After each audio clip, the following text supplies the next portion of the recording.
Hi, and welcome back to the House of the Stag YouTube channel. I once again asked you guys to send some questions over on Instagram as well as on the community tab, and you sent a lot of them. I'm gonna break this Q&A into two parts, so don't worry if your questions didn't make it into this video. It might still be in part 2. Let's get right into it. The first question is coming from Farouk. Which events from the show that haven't happened in the books yet can you see happening in the future? A lot actually. I recently did a video on this topic. Go check it out after this one. While Shireen's burning and the whole hold the door Hodor thing are things that were confirmed to be coming from George by the showrunners, I think that quite a few things we've seen from the overall endgame will pretty much stay the same. That's why some places feel so dislocated in the show. It seems like they landed where George will, but the way they get there will obviously be very different, almost unrecognizable. There's a handful of very important characters like Ariana Martell, Aegon, Jon Connington and Victarion Greyjoy that were cut, or characters that were brutally underutilized. Take Bran's character for example. He wasn't even in season 5 and we didn't really get an explanation to the way his abilities work. Bloodraven on the other hand was cut and replaced with Max von Sydow's character, and Bran himself was used for nothing but plot convenience. He revealed things about other characters, but when it came to himself, there wasn't all that much. And while it sucks for the TV show, I like that a lot, because it means that the books still have those questions to answer. What's Bloodraven's motivation? What is going to happen to the children of the forest, and what plan are they following? If Bran becomes king, is that bitter or sweet in George's bittersweet ending? When it comes to other characters, I can definitely see Sansa becoming queen in the north and Jon ending up north of the wall. It just feels right, it's fitting, and I hope that I'll get to read how they truly ended up there one day. Next one, Alex Henry asks, in the book, what's happening next for Brienne of Tarth, who was last spotted alive with Jaime Lannister? Same thing again here. I talked about this in great detail with George in an episode of the podcast before, but I think that they'll both make it out alive. I don't think Lady Stoneheart is going to kill them. I think she's going to use Jaime to get into Riverrun, where a Frey wedding may take place. I believe Lady Stoneheart is going to do what Arya has done in the opener of season 7 of Game of Thrones, avenge the Red Wedding and kill a whole bunch of Freys. While this was heavily glorified in the show, I doubt that that's what we're going to get in the books. I think it'll be disgusting, absolutely gruesome and challenging for the morale of both Jaime and Brienne. Game of Thrones made it seem like House Frey's male bloodline was entirely wiped out, and that's something that I also don't think we're going to get. Why would every Frey in existence attend the wedding? Are you telling me no one would be as lucky as the Blackfish or simply not be there? This is something where I believe that, despite being similar in concept, the books will differ. Lily Evans asks, do you think all of the dragons are going to make it out alive?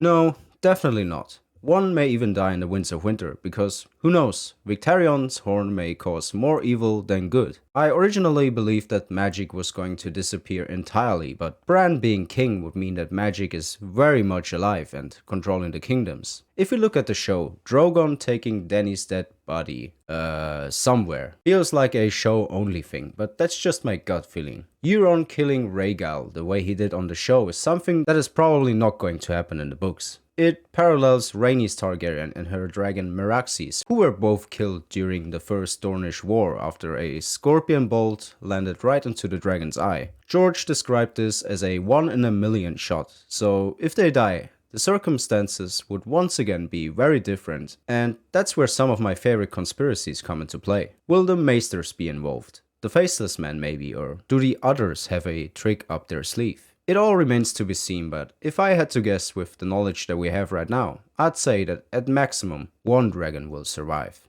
Onkar asks, Martin has mentioned some of his work was inspired by Lord of the Rings. What are the similarities between A Song of Ice and Fire and Lord of the Rings? First of all, the scope. Thousands of years of history, a medieval fantasy setting with kings, queens, princesses and princes, armies, regions, and magic. Supernatural villains that could work like a hive mind with something or someone controlling them. Long story short, a few things. Without Lord of the Rings there would be no A Song of Ice and Fire, and yet it's absolutely not George copying Tolkien. I hear that a lot and I couldn't disagree more here. All that I've mentioned is similar, but it works completely different, especially George's magic and prophecies. And there seems to be a very obvious anti-war theme ingrained into the very foundation of this series. It's darker. Some of it may be similar if you treat it superficially, but it's very different if you actually take a closer look. Well, there are worse things than being influenced by Tolkien.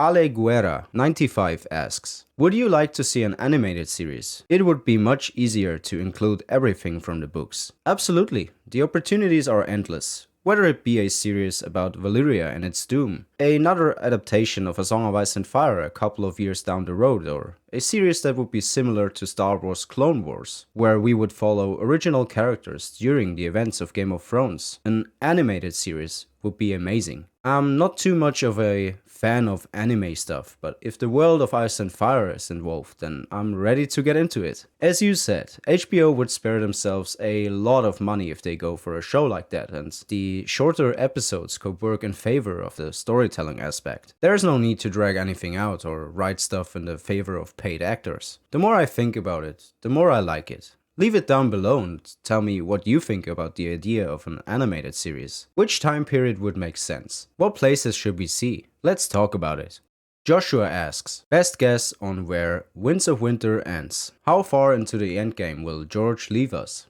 If George actually manages to set up the endgame in just one more book, then I think the wall will have to fall, or the others finding a different way south. If he doesn't manage to do that, and we're gonna have 2 more books, which, by the way, there's a big chance this may be the case, well, then it could be anything. Young Griff on the throne, the North uniting, Daenerys getting ready to sail to Westeros, and so on and so forth.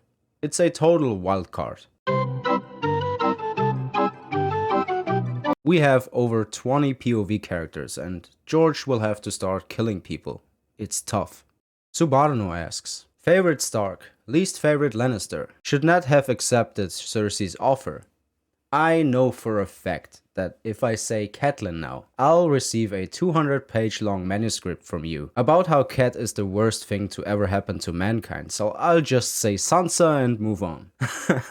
Nah, I'm joking, it is Sansa though. I like Robb as well, and Ned's chapters were amazing to read, but Sansa has an amazing journey and still such a big, exciting road ahead. Her character development only just started to shine after she arrived at the Eyrie, and I can't wait to see what else is left for her. Least favorite Lannister. That's hard. Let's see. Kevin is very underrated. Jenna is an incredible minor character. I love to hate Cersei. Tywin is a great character and so is Tyrion. Jaime's POV chapters are among the absolute best of the entire series, so who does that leave? Lancel Lannister? Others whose names I don't even remember.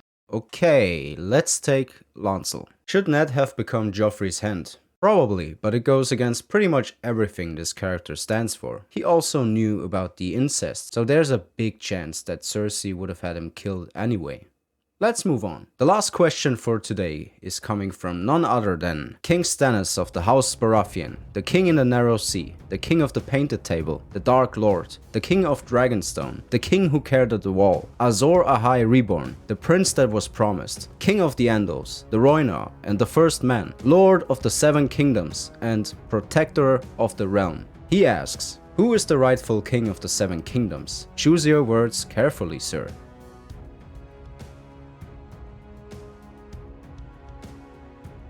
And that's it for today. Thank you guys so much for watching and thank you for all the questions. Again, this is only part 1. You can expect part 2 very soon. Subscribe so you won't miss it. Take care and see you later.